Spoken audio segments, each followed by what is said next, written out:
Me puede faltar todo en la vida, me puede faltar hasta la vida,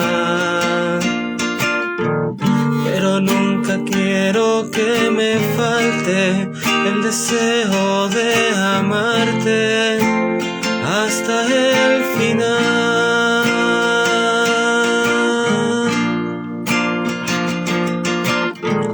Me puede faltar todo en la vida, me puede faltar hasta la vida, pero nunca quiero que me falte el deseo de amarte hasta el final. Hasta la locura te amo, Señor. Ya no quedan dudas en mi corazón de que te amo, de que te amo, Señor. Hasta la locura te amo, Señor. Ya no quedan dudas en mi corazón de que te amo, de que te amo, Señor.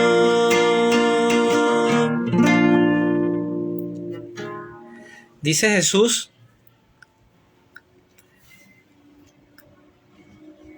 que todo el que diga a un cerro, levántate de ahí y arrójate al mar, si no duda en su corazón y cree que sucederá como dice, se le concederá.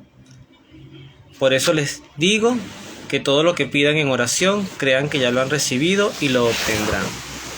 Bueno, en el nombre del Padre, del Hijo y del Espíritu Santo, amén. Iniciamos este episodio 21 de la Ruta de la Sanación. Ya estamos llegando al final de esta serie de 27 capítulos. Bueno, saludo de manera especial a mi psicobienestar que está conectado amablemente y además también coloca esas manitos tan amables y tan bonitas en Instagram, que bueno, estos lenguajes ahora de imágenes que también ha sido toda una forma de comunicación y de lenguaje, pues agradecemos a las personas que están conectadas en vivo y también a los que en diferido pues lo verán, bien sea por el canal de YouTube, de lo que queda grabado en Instagram o inclusive en un ratico que lo vamos a compartir por nuestro grupo de WhatsApp. Bueno, el propósito de esta serie primero hoy es conocer a Jesús, al Jesús que sana, por supuesto, por eso se llama la Ruta de la Sanación, pero además el Jesús que sana de una manera muy diferente. Cuando uno va al médico, uno va puntualmente a tratarse un malestar, una enfermedad o un chequeo, y también a la par el médico puntualmente aborda la enfermedad, puede explorar algunos aspectos emocionales, pero el punto principal es el cuerpo, es lo físico, es la estabilidad de nuestro ser desde el punto de vista perceptivo. Ahora, cuando hablamos de Jesús, sumado a lo ya dicho, Jesús también entra a ese lado a veces inexplorable, ni siquiera por nosotros mismos, que es nuestro ser, nuestra alma, nuestras emociones, nuestra forma de vivir, y transforma.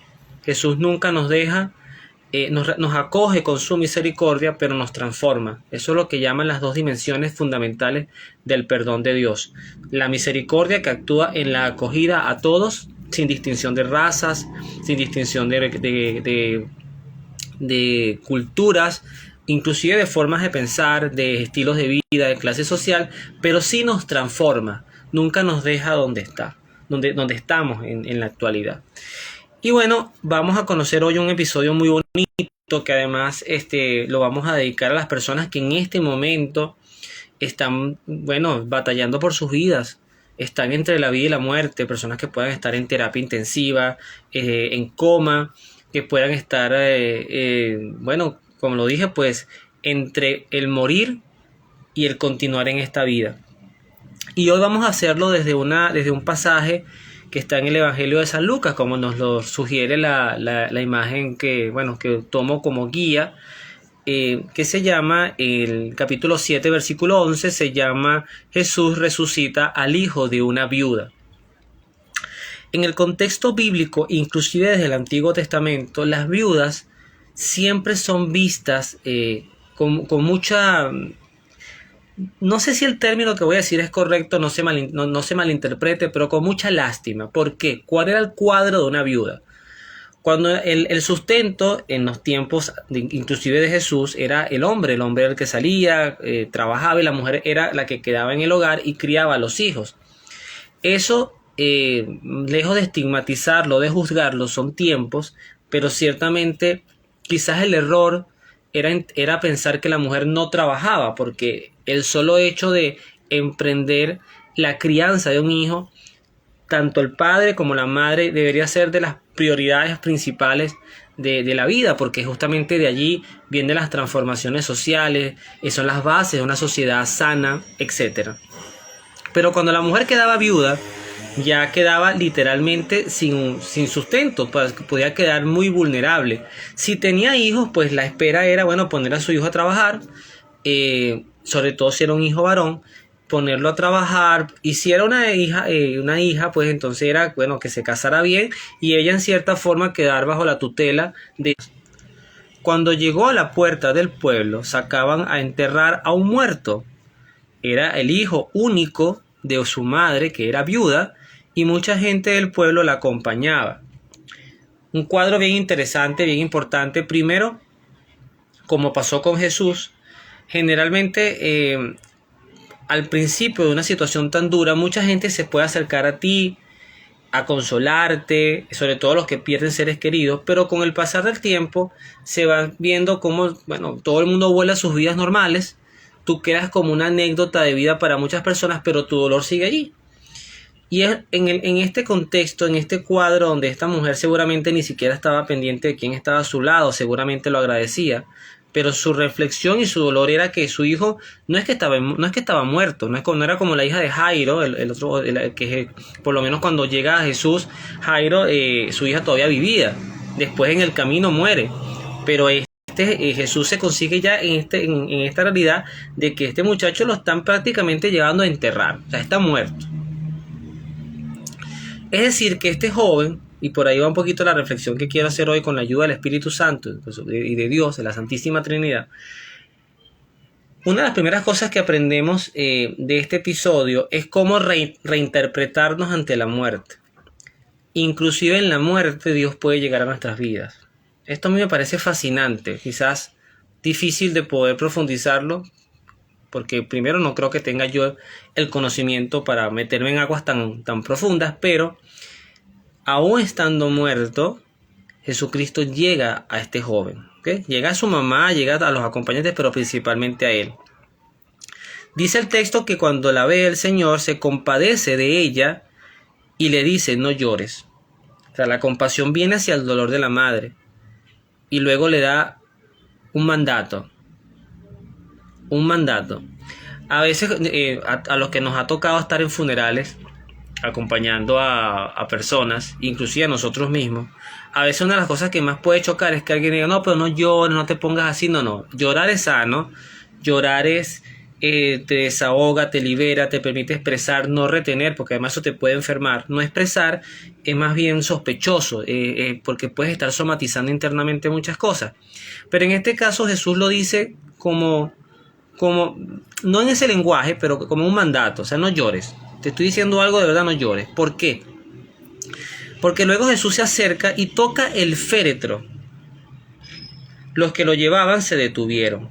Dijo Jesús: joven, yo te mando, levántate.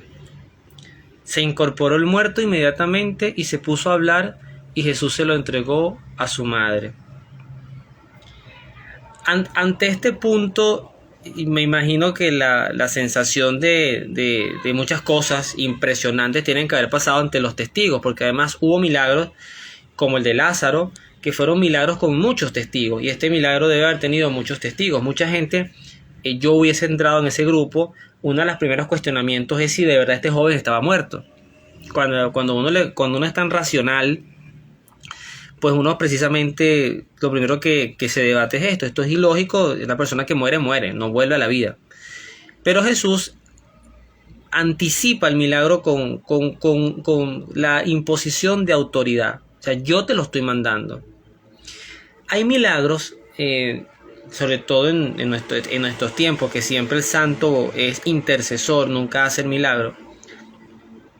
Pero cuando Jesucristo habla con la autoridad del yo te mando, ratifica esa esencia de que el Padre y Él son uno.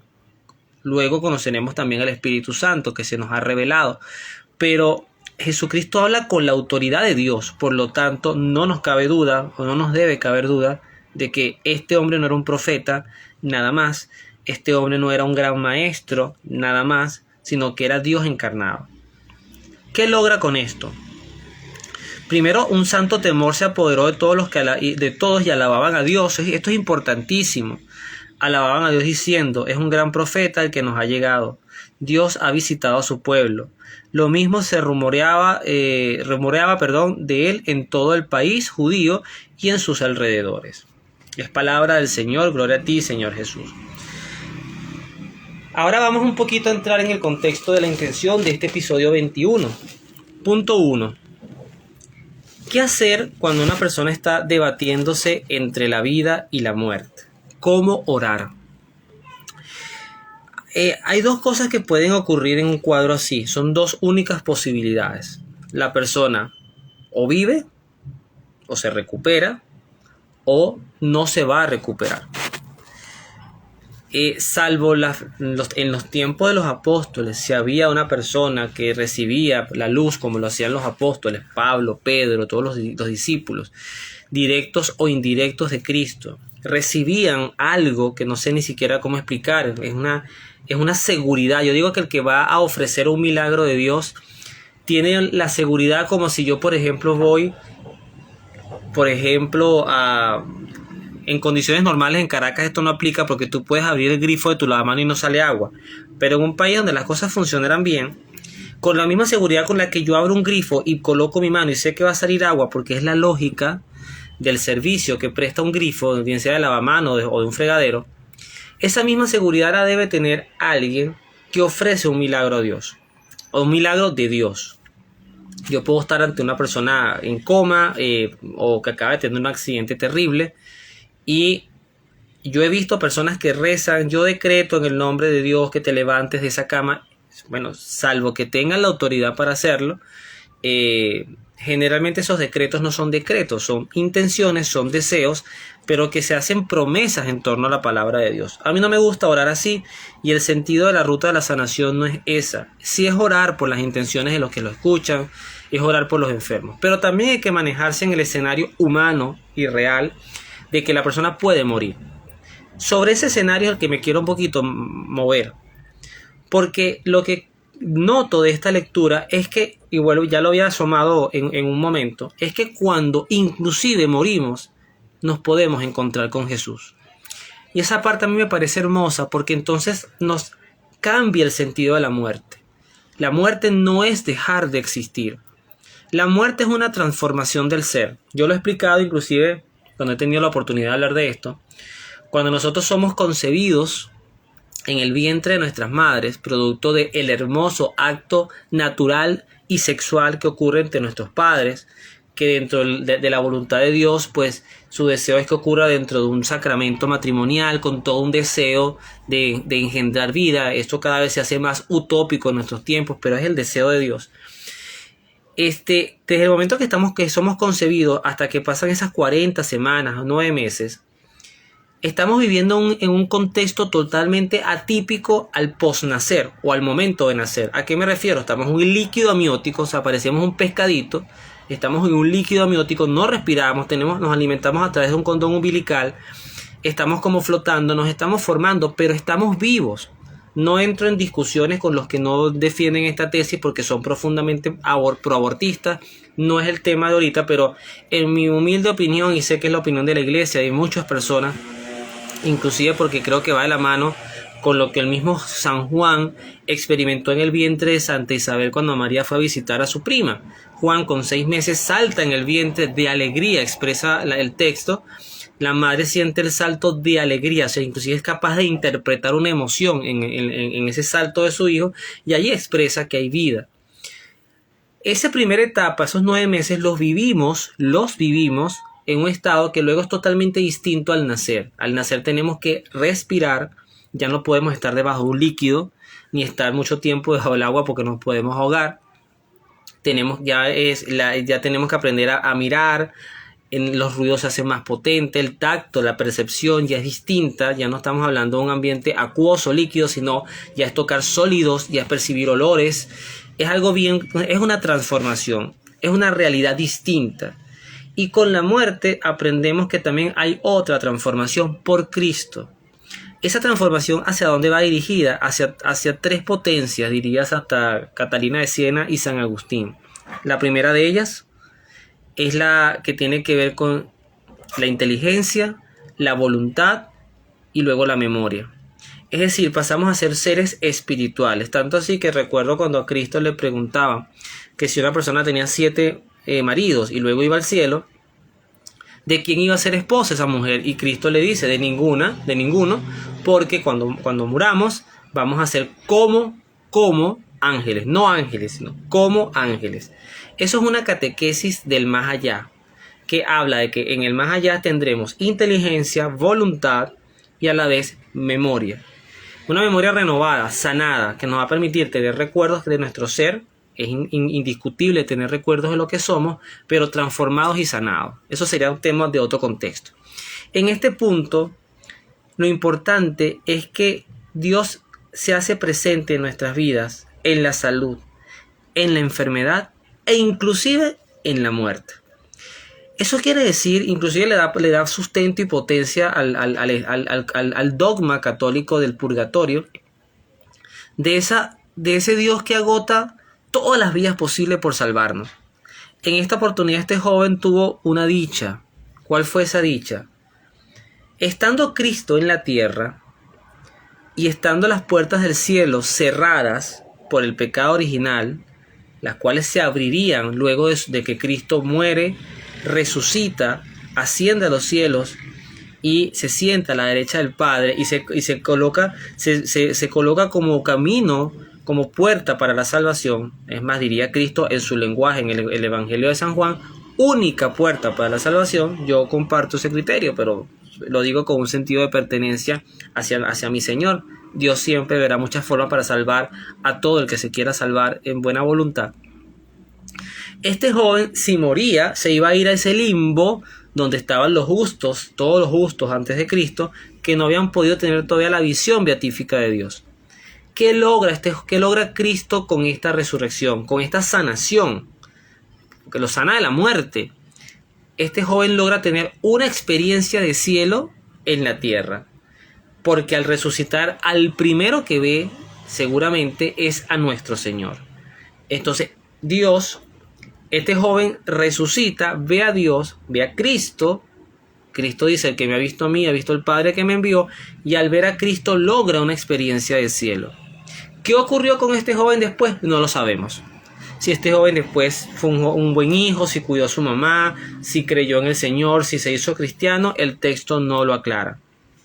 Por lo menos el texto que yo conozca. Capaz alguien me dice, no Luis, mira, en unos libros extrabíblicos aparece que ese joven el hijo de la viuda hizo esto, no lo sé. Pero en el contexto no sabemos. Y es allí donde entra el propósito del cual yo hablo. He estado últimamente hablando de esto.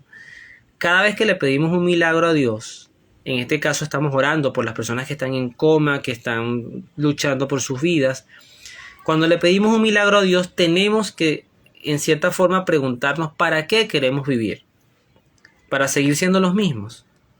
¿Para seguir con nuestras rutinas, con nuestros trabajos, con nuestra mundanidad? Y me incluyo en ello. ¿O queremos vivir porque queremos ver a Cristo como este joven lo vio al momento de resucitar para una nueva vida? Porque al final todo el que es perdonado y todo el que es sanado es resucitado para una nueva vida. Es morir al hombre viejo, diría creo que San Pablo, y resucitar al hombre nuevo. Es vivir un proceso de transformación. Y eso es lo que vemos en Jesucristo. Jesucristo con este milagro, para muchos fue un testimonio, otros se habrán ido con mucha incredulidad. Para su madre fue una bendición impagable, volver a abrazar a su hijo. Seguramente fue luego el hijo el que enterró a su madre. Posiblemente sea así. Y se cumplió una ley natural de la vida. Cristo con este joven nos muestra su poder sobre la muerte. Cristo tiene poder sobre la muerte. Cristo ha vencido a la muerte, nos dirá San Pablo. Entonces la muerte, quizás es la gran enseñanza ya para ir culminando, la muerte en Cristo no existe, porque la muerte ha sido derrotada por Jesús. Pero además es una transformación, es el antes, el durante y el después. Ese después es el ser resucitados en Cristo, es volver a la vida, es poder decirle a Jesús, gracias por salvar mi vida. De repente muchos van a morir, no lo dudo, todos vamos a morir. De repente muchas personas que ahorita están luchando entre su vida y su muerte, van a terminar muriendo, transformando, haciendo ese viaje final. Lo que yo oro en estos casos es que en esa muerte ya con un Cristo, no en este mundo terrenal físico, en corpóreo, sino ya con un Cristo que ha pasado triunfante el umbral de la muerte y que nos está en el cielo preparando habitaciones y habitaciones y habitaciones para cada uno de los que creen en Él y se quieren salvar. A esas personas les pido que al morir, lo primero que vean, porque van a resucitar a una nueva vida, sea al mismo Jesús que sanó al hijo de esta viuda. Que así sea. Vamos ahora a terminar con el salmo que hemos hecho ya tradición en esta serie. Es el Salmo 138, entre paréntesis 137. Es un salmo de agradecimiento que dice así: Te doy gracias, Señor, de todo corazón, pues oíste las palabras de mi boca. Canto para ti en presencia de los ángeles y me postro ante tu templo santo. Doy gracias a tu nombre por tu amor y tu verdad, pues tu palabra ha superado tu renombre. El día en que clamé me respondiste y aumentaste la fuerza de mi alma. Te darán gracias, Señor, todos los reyes de la tierra, cuando oigan las palabras de tu boca. Celebrarán los caminos del Señor. Es muy grande la gloria del Señor. Desde arriba el Señor ve a los humildes y de lejos distingue al orgulloso. Si en medio de angustias caminare, tú me harías vivir. Con tu mano paras al enemigo y tu diestra me salva. El Señor lo hará todo por mí. Señor, tu amor perdura para siempre. No abandones la obra de tus manos. Bueno, que tengan una muy bendecida noche, que tengan un extraordinario fin de semana, que el mismo Dios que nos acompaña de noche, pues nos acompañe de día, acompañe nuestros pensamientos, palabras y acciones, y que la próxima semana, pues los que tengamos la dicha de marcar una semana más en este mundo, pues siempre lo podamos hacer con la fe creciente, una fe en Jesús vivo y resucitado. Gracias a mi Psico Bienestar por el acompañamiento, que Dios los bendiga y nos vemos en la oración.